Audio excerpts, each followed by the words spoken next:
Tak kau biarkan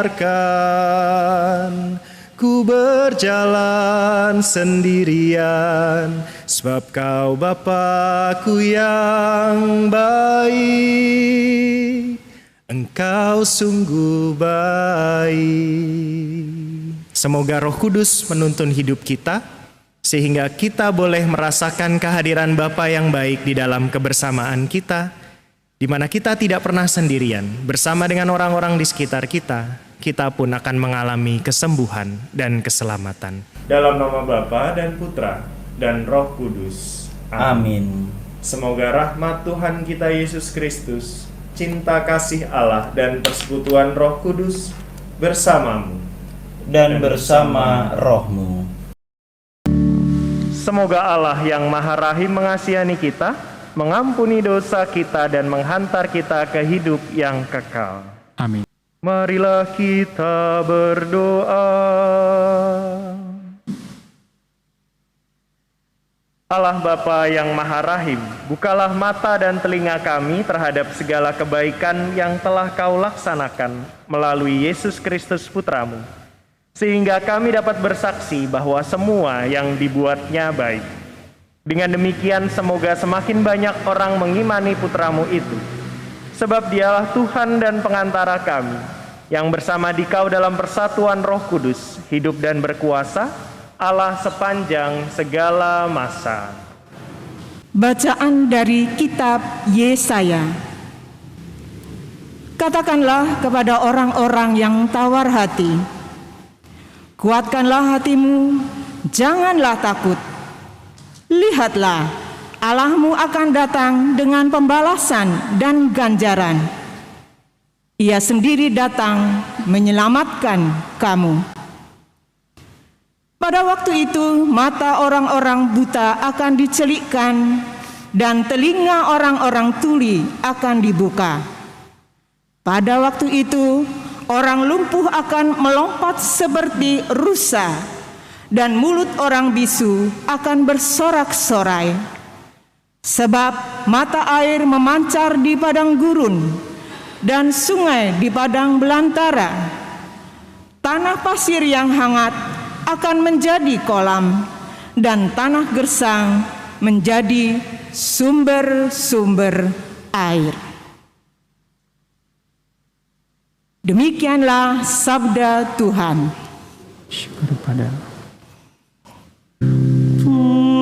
Pujilah Tuhan, hai jiwaku.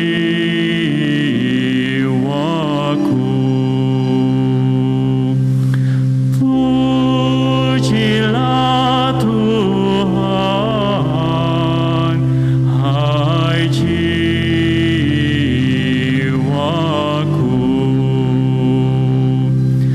Dialah yang menegakkan keadilan bagi orang yang diperas dan memberikan roti kepada orang-orang yang lapar. Tuhan membebaskan orang-orang yang terkurung. Pujilah Tuhan, hai jiwaku.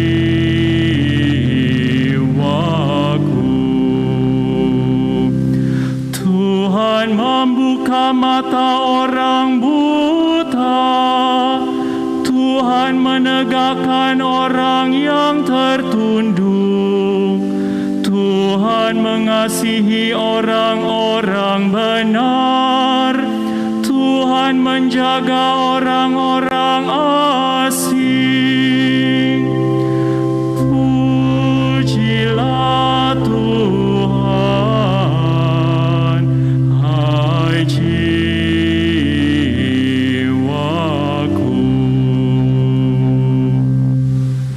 Bacaan dari surat Rasul Yakobus. Saudara-saudaraku, sebagai orang yang beriman kepada Yesus Kristus, Tuhan kita yang mulia, janganlah iman itu kamu amalkan dengan memandang muka. Sebab jika ada orang yang memakai cincin emas dan pakaian indah masuk ke dalam kumpulanmu, dan masuk pula ke situ seorang miskin yang berpakaian buruk, dan kamu menghormati orang yang berpakaian indah itu, serta berkata kepadanya, "Silakan Tuan duduk di tempat yang baik ini." Sedang orang yang miskin itu kamu berkata, "Berdirilah saja di sana," atau "Duduklah di lantai ini dekat tumpuan kakiku." Bukankah kamu telah membuat pembedaan dalam hatimu dan bertindak sebagai hakim dengan pikiran yang jahat? Dengarkanlah saudara-saudara terkasih, bukankah Allah memilih orang-orang yang dianggap miskin oleh dunia ini untuk menjadi kaya dalam iman dan ahli waris kerajaan yang telah dijanjikannya kepada siapa saja yang mengasihi Dia? Demikianlah sabda Tuhan. Syukur kepada Haleluya, haleluya, haleluya, haleluya. Yesus memberitakan Injil Kerajaan Allah serta melenyapkan segala penyakit dan kelemahan. Haleluya, haleluya.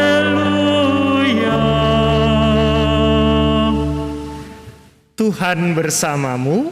dan bersama roh. Inilah Injil suci menurut Markus.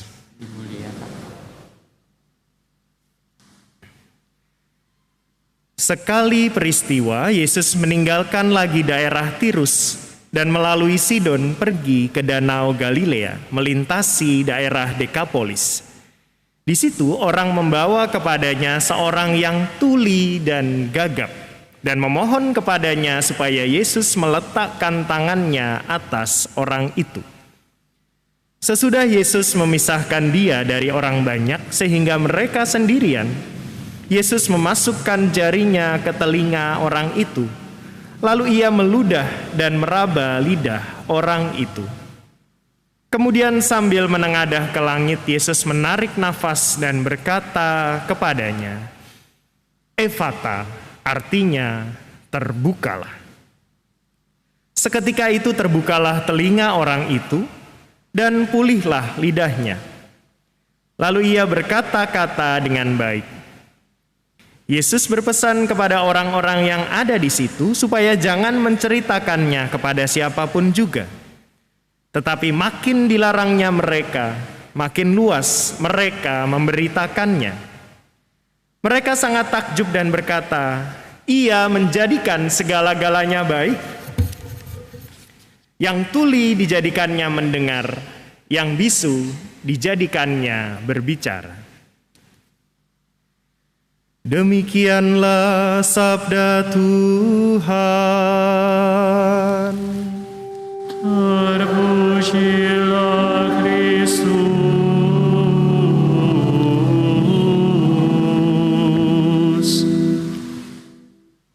Saudari-saudara sekalian, sekali lagi apa kabar semuanya? Tentu tadi ketika sampai ke gereja, ungkapan pertama yang mungkin dirasakan oleh kita semua adalah, wah, akhirnya ketemu lagi.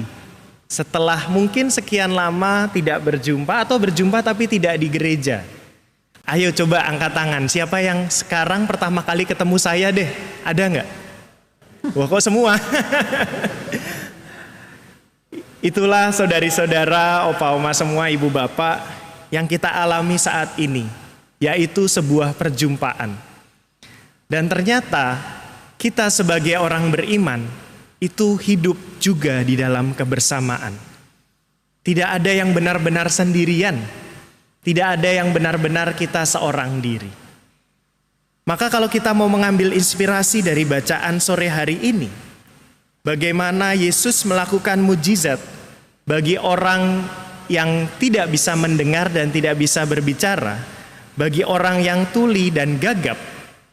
Kalau kita memperhatikan baik-baik, di situ dikatakan bahwa ada sekelompok orang yang membawa orang yang sakit ini kepada Yesus. Jadi kalau dibayangkan kejadiannya waktu itu, di tengah lingkungan, di tengah sebuah keluarga, katakan begitu, ada yang sakit.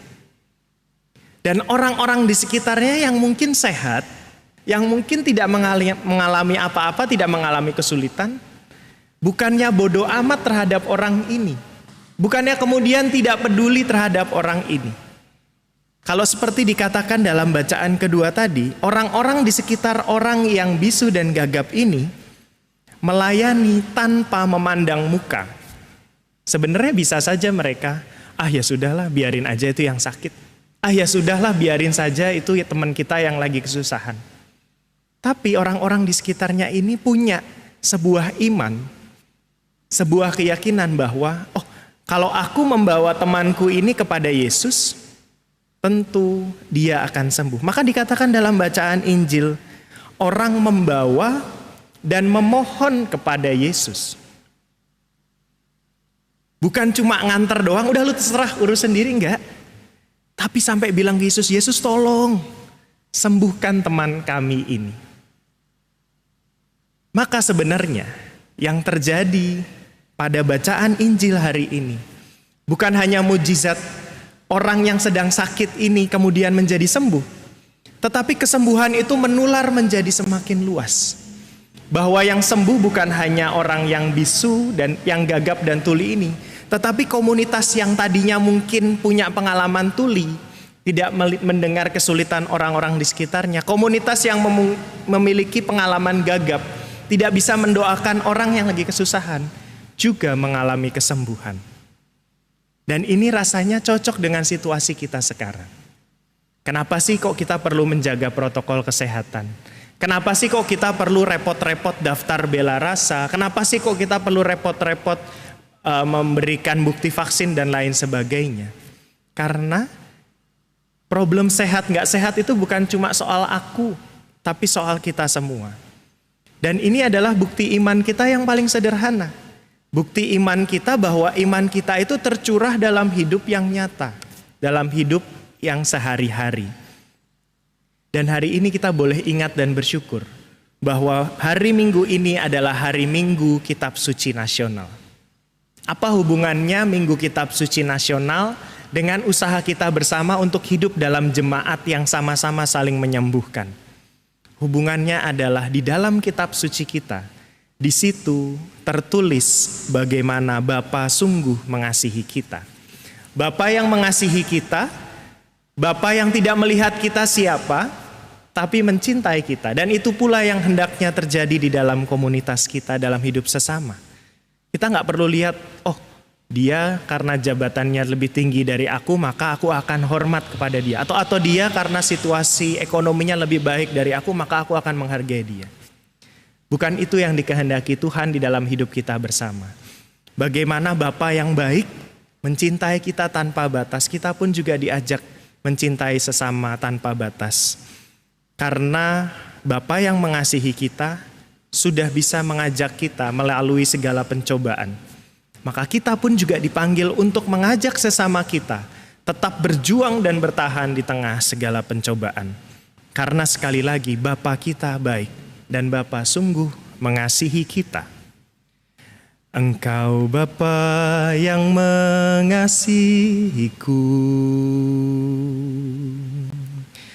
tak kau pandang bentuk dan rupaku. Engkau mengasihiku dengan sepenuh hati, tak pernah sama seperti dunia ini. Engkau Bapa yang mengajariku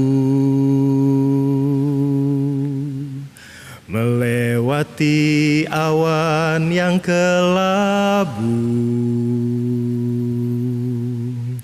Kau buatku terbang bagaikan raja wali, mengatasi segala pencobaan. Kau Bapa-Ku yang baik,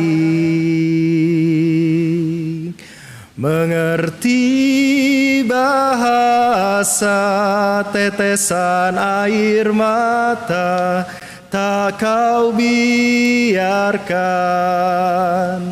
ku berjalan sendirian, sebab Kau Bapa-Ku yang baik. Engkau sungguh baik. Semoga Roh Kudus menuntun hidup kita, sehingga kita boleh merasakan kehadiran Bapa yang baik di dalam kebersamaan kita, di mana kita tidak pernah sendirian. Bersama dengan orang-orang di sekitar kita, kita pun akan mengalami kesembuhan dan keselamatan. Tuhan memberkati kita semua. Amin. Marilah kita berdoa.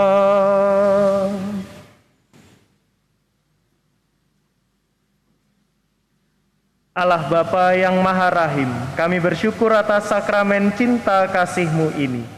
Mampukanlah kami untuk melihat dan mewartakan karya cinta kasih-Mu dalam hidup kami sehari-hari. Utuslah roh kebijaksanaan-Mu untuk membimbing kami dalam berzirahan menuju kepadamu, dengan pengantaraan Kristus Tuhan kami. Amin. Ibu bapak, saudari-saudara yang terkasih, terima kasih atas kebersamaan kita bersama pada perayaan Ekaristi kali ini. Satu hal yang hendak saya ingatkan, bulan September ini adalah bulan Kitab Suci. Semoga di bulan September ini kecintaan kita terhadap firman Tuhan dapat senantiasa semakin kita tumbuhkan, baik itu secara pribadi, di dalam keluarga maupun di dalam lingkungan. Kalau ada acara-acara pendalaman Kitab Suci, jangan lupa untuk ikut ya. Mari berlomba-lomba untuk juga akrab dengan firman Tuhan, karena itu adalah kekayaan iman kita juga. Terakhir dari saya, terima kasih untuk kita semua yang sudah ambil bagian di dalam perayaan Ekaristi ini. Ibu Bapak Prodiakon, lalu juga elektris, tim tata tertib, dan juga tim admin Bela Rasa yang sudah membantu, tim audiovisual, tim musik, koster, dan tentu kita semua yang sudah ambil bagian secara aktif di dalam perayaan Ekaristi malam hari ini.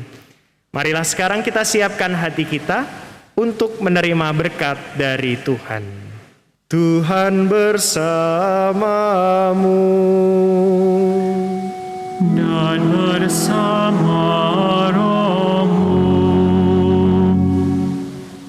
Semoga Allah yang Maha Kuasa memberkati saudara sekalian, orang-orang yang kita doakan dan kita kasihi, seluruh harapan niat baik dan diri kita sepenuhnya, Bapa dan Putera dan Roh Kudus. Amin. Saudari-saudara yang terkasih, pergilah dalam damai sambil memuliakan Tuhan dengan hidupmu. Syukur kepada Allah.